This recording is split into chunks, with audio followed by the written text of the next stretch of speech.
Okay, so Alex was one. This is our second attempt to make a video after we totally stuck with the first one.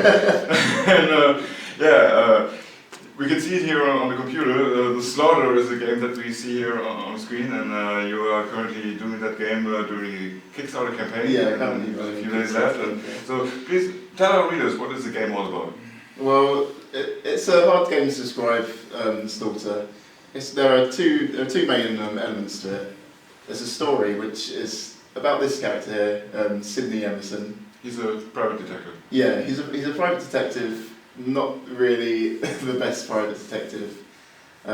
He's kind of sort of romanticised the idea in his mind as he was growing up, and it's not turning out to be everything he wants it to be.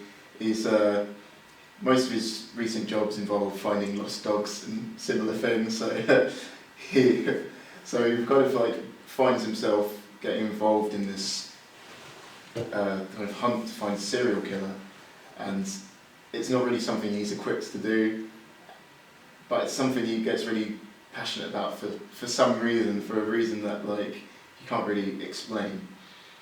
Because all the while he can always leave. There's no personal jeopardy in it for him. He can always just stop, and sometimes he does. Sometimes he will feel like that. He will go to the pub. The prologue of the game ends with him going to the pub and just giving up, getting really drunk. So I want that realistic element of him as a person. And the game kind of follows him through his life and follows him into his dreams, which you can see here. Another element of the game, like I think of it as two elements. There's a story element, and then there's the kind of the personal element of Sidney, the way he kind of interacts with people, the things that happen to him during the game, the effects that these experiences have on him, and the way they kind of change his character throughout the game. And that can be the way he looks at objects. You can look at an object that he looked at the start of the game, at another point in the game, and he'll have a different opinion on it. He'll say something different because he's in a different mood, and he might talk to people differently, ask different questions if he's in a different mood, and kind of, I want that element of I don't know. You don't really know what to expect. You're in control of him, but at the same time, you might answer a question with a certain dialogue option, and he might interpret it in his own way. So I want that sort of feeling of control you get from point and click, but also almost a lack of control, or it's like it's unexpected. Even if you ask a question, you're experiencing something new, so you don't know exactly what to expect all the time. So what we see here is a dream scene. That's one of the dreams of Sydney. So we change it between the real world and the dream world. And we see some things here, like a bed on the ceiling. Explain a bit what's the difference in the gameplay elements between the real scenes and the dream scenes. Well, the dream scenes, they start with him falling out of his bed off the ceiling. I wanted to give the dream scenes a more sort of instinctive feel to them. There's no inventory in the dream scenes, but there is an inventory in the actual game, in reality, should I say. So in dreams, he interacts with objects, but it's kind of an instinctive interaction, because I wanted to capture a real life dream. The sort of elements of spontaneity, you kind of just throw it into a scene in a dream, and it's just normal to you. You don't question why you're there. It's just normal daily life. You've got this fish swimming above your head, but that's just life. And you talk to him, and it's just like you're having a conversation with a friend. So it's more chain reaction sort of interaction.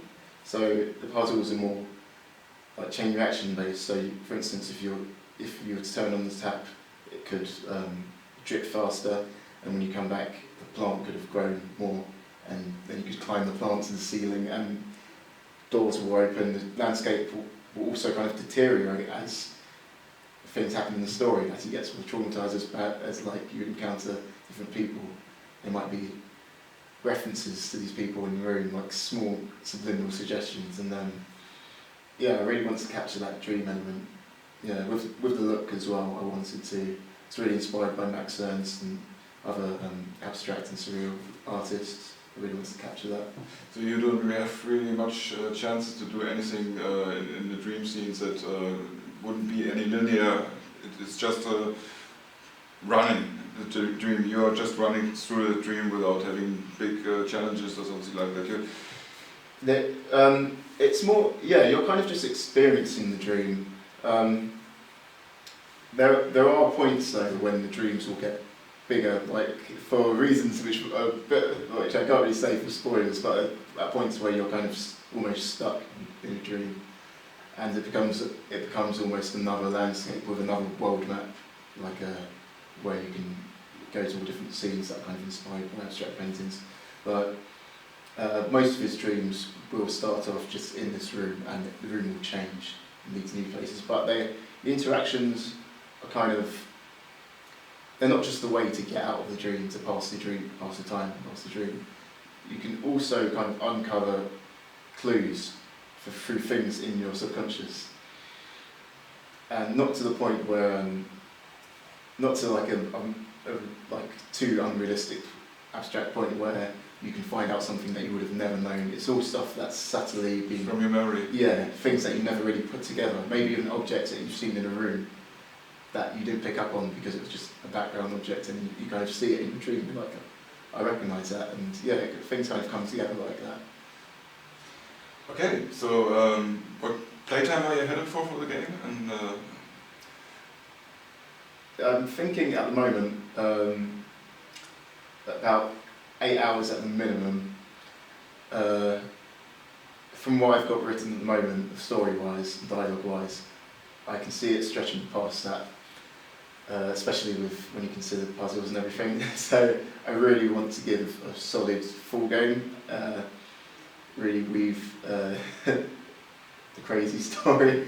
I also want it to be, there are also going to be side missions, side kind of excursions, which are involved in the main storyline, which will bring you back to it, and which will help inform your search, but which have their own kind of cast of characters and, that aren't directly involved in the story. okay. Yeah, you're currently running a Kickstarter campaign for the game. Only a few days left, and do you think you can make it? How it is running? I think so. We're doing all right at the moment. I think we're at 65% with, as we speak. I think we have 5 or 6 days to go, and I think it's looking good. I've really got some great support from the community. It's really great people on Kickstarter. AGS crowd like on there, brilliant, and like even although I'm not using AGS for the game, it's really interesting. It's really driving me to make the game even better. How was the Adventure-Treff running for you? Is the second day now? Yeah. In the morning or the second day? Yeah. How was it yesterday? Did a lot of people come to you? Yeah. Well, I'm tucked away in the corner, so I have to kind of get people over, get them interested. Put them in. But as soon as they kind of see some of the weird scenes like this, they're kind of intrigued. They're like, okay, what's going on here? So yeah, it's been really great meeting people, having a chat to a few people. Talking to Dave Gilbert, he seems quite interested. I think he wants to play it today, which should be fun. It's been really great meeting people. Okay. You'll be back next year? Oh yes. Oh yes, it's a nice feeling. Yeah. Okay, thank you very much, and good luck with the game. Thank you. And I hope you will get it funded. Let's see.